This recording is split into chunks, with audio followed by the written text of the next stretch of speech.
Ça va?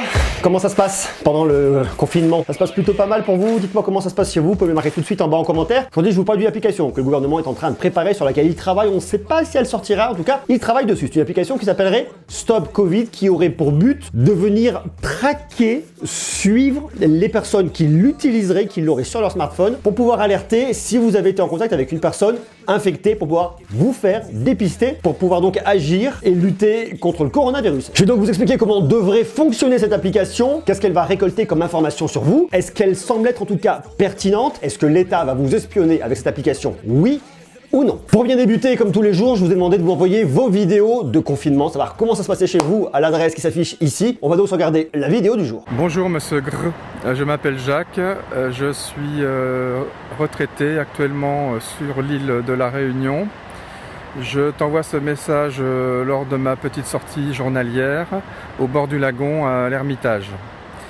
Je suis possesseur d'un Samsung S8 Plus et je serais intéressé par l'Oppo Find X2 que tu as présenté brièvement il y a quelques temps. Je voulais savoir si tu allais faire un test complet très prochainement. Voilà, je te souhaite une très belle journée. Au revoir.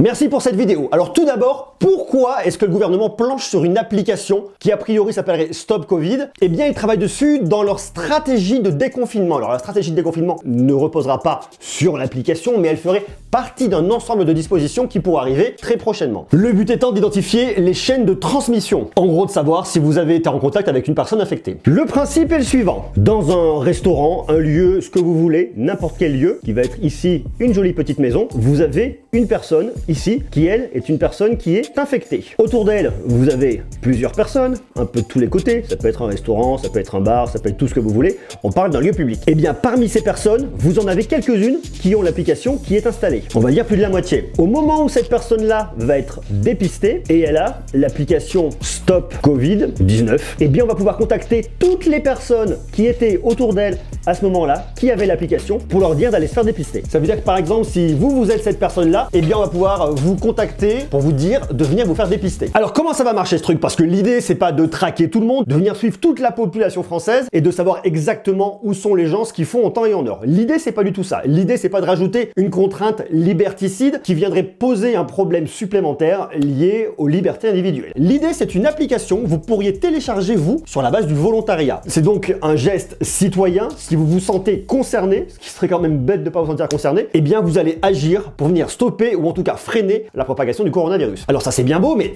comment ça marche? Parce que moi je vois ça, je me dis ok, donc le gouvernement sait exactement où est-ce que je me situe à un instant T, ils connaissent donc tous mes déplacements grâce à cette application, et au final ça me fait un peu flipper. Sauf que l'idée en fait c'est pas ça du tout. L'idée c'est que votre application va fonctionner grâce au Bluetooth. Ici, pas de géolocalisation, il n'utilisera pas votre GPS, il va pas y avoir de triangulation, on ne saura donc pas où est-ce que vous êtes, on saura juste que vous avez été en contact avec une personne malade. Comment ça marche? Ça, c'est le porteur qui est infecté et qui a son smartphone avec l'application installée. Ça, c'est vous. Vous avez votre smartphone et pour l'instant, vous n'êtes pas malade. Vous devez avoir le Bluetooth d'activer sur votre smartphone. Vous avez bien évidemment l'application Stop Covid-19 d'installer. Ça, ce sont les deux prérequis. Vos smartphones vont venir communiquer l'un avec l'autre. Ils vont en gros venir s'échanger des données dans un sens et dans l'autre. C'est pas stocké dans un cloud je ne sais où, non, c'est stocké uniquement en local dans le smartphone de chaque personne. Et en plus de ça, ça va être complètement crypté. Ce qui veut dire que c'est sécurisé. À moins que quelqu'un soit super balèze et vienne pirater tout ça, mais globalement, je vois pas trop l'intérêt. Tout ce qu'ils vont réussir à avoir, je pense potentiellement, ça va être votre numéro de smartphone. Parce que qu'est-ce qui va transiter comme information? Les deux smartphones vont se dire on s'est rencontré tel jour à telle heure et voilà le numéro de téléphone de la personne que j'ai rencontrée. Donc aucune donnée de géolocalisation qui serait stockée ici. Et dès lors que cette personne-là est reconnue comme étant infectée, on va venir récupérer les données pour vous contacter appeler, soit par SMS, soit par téléphone, je sais pas comment ça va se faire, pour venir vous dire, venez nous voir et venez vous faire dépister. Donc je trouve que le choix fait par le gouvernement d'utiliser le Bluetooth est quand même extrêmement rassurant en termes de données de vie privée. Ça, bien évidemment, on le prend à l'échelle de 2 personnes qui se croisent, mais vous le mettez à l'échelle d'une population totale, ça vous permet donc de faire quelque chose qui est extrêmement important, d'identifier les malades, de venir ensuite tester les autres et de pouvoir trier les populations. Vous êtes malade, vous êtes isolé, jusqu'à ce que vous soyez guéri. Et ça, sur l'ensemble de la population. Alors ça c'est bien, mais il y a quand même pas mal de limites. On peut donc se demander si ce dispositif va fonctionner. La première limite, c'est l'adhésion de la population. Est-ce que vous êtes d'accord que votre smartphone puisse communiquer avec un autre smartphone, stocker à minima votre numéro de téléphone pour pouvoir en tout cas vous contacter? Il faut vraiment une adhésion forte de la population pour que ça fonctionne. Si vous avez ne serait-ce que 20% de la population qui utilise cette application, il n'y aura pas de résultat qui me semblerait en tout cas suffisamment significatif. La deuxième limite, c'est une fois que vous avez téléchargé votre application, c'est bien, mais il faut que vous ayez activé votre Bluetooth en permanence et que vous ne l'ayez pas désactivé pour je ne sais quelle autre raison. Sinon, ça ne marcherait pas. Et la troisième limite, c'est qu'il y ait des tests en grande quantité pour qu'on puisse venir tester toutes les personnes qui ont été en contact avec une personne infectée. Maintenant, la question, c'est est-ce qu'il y a un côté un peu liberticide? Est-ce que l'État vient pas un peu trop empiéter sur vos données personnelles? Eh bien, écoutez, moi, je pense pas du tout. C'est extrêmement light. Ça reposerait en tout cas sur le volontariat et non pas sur ce qu'on peut retrouver notamment en Corée du Sud, c'est-à-dire venir traquer tout le monde en permanence. Qui ils ont à proximité, c'est donc savoir avec qui ils sont tout le temps pour des données de santé publique. Aujourd'hui, la strate du gouvernement, on voit, elle est claire, c'est de proposer des outils, mais qui viennent respecter les libertés individuelles. Le problème qu'on a là-dedans, c'est toujours où est-ce que vous placez le curseur entre une protection forte, que ce soit en termes de santé ou en termes de sécurité, et les libertés. Où est-ce que vous le mettez par rapport au bien commun et par rapport à la population? Là, a priori, le choix qui serait fait par le gouvernement, c'est de respecter les libertés individuelles et partir du principe qu'il y aura une adhésion de la population forte et globale pour venir lutter activement en pleine connaissance de cause. On parle aujourd'hui d'une application qui n'est pas encore disponible, qui le serait dans les semaines à venir. On va donc attendre de voir ce que va nous proposer le gouvernement, mais dites-moi vous, dès maintenant, qu'est-ce que vous seriez prêt à sacrifier comme liberté individuelle pour venir lutter contre le coronavirus? Et est-ce que vous pensez qu'il faut sacrifier des libertés individuelles pour réussir à lutter contre cette pandémie? Je vous invite à marquer tout ça en bas en commentaire, c'est un sujet de discussion extrêmement intéressant. Je vous invite vraiment à avoir des commentaires constructifs. Sur ce, je vous embrasse, je vous donne rendez-vous dès demain pour continuer à parler de tech. Allez, des bisous, à demain.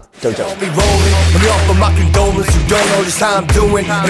I'm broke cause they know him for talking fluent. Got him under the influence, the truest, talking to him. But it's on your ego, bumping him out, music I'm eschewing. I just doing good a day, gonna have to get explicit. I got love for rappers like I do for my fucking ex-bitches. And I got that ass, though, I'm gonna ask permission.